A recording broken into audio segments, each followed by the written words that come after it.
We're just as frustrated today as we were 35 years ago.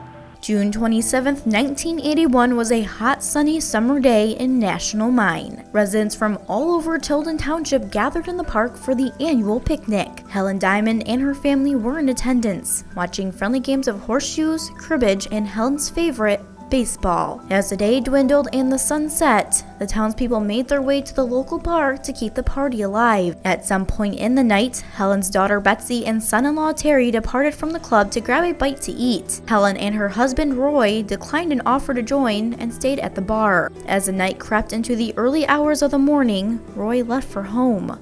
Helen stayed. Sometime around 3:30 a.m., Helen left en route to her son's house, just a short trek from the bar. Somehow or another along the way, something happened as she was walking to my brother's, and that's the last we know of it. Something bad happened that night, whether it was intentional or unintentional. Roy called his daughter Betsy soon after, inquiring about Helen's whereabouts. Betsy, unaware of where her mother was, assumed she was fine and dismissed his worries with a promise of calling around the next day if she didn't turn up. But as day broke on June 28th, Helen had not made it home. Frantic calls and walks around the area commenced as the family waited for their 24-hour window to close so they could contact police. With a large storm brewing overhead, the family called in Helen's disappearance. But they say their worries were only met with mild concern. It was 9 days before they really got into search. Basically, the whole thing was kind of a botched up mess. The family says they organized a search when no one else seemed interested in helping. Worried friends and family lined the streets, and they were soon joined by various emergency and police agencies. When nothing turned up from the search, the family rented a plane to scour over the pits scattered across Tilden Township. But alas, they came up empty-handed once more. Police involved with the case entertained the thought that Helen had just run away, maybe for an extramarital affair. A tip received by the police a week or so after her disappearance about a possible sighting of Helen in Ashland, Wisconsin supported this theory, but her family was adamant that the likelihood of that was slim. For her to go on her own and everything like that,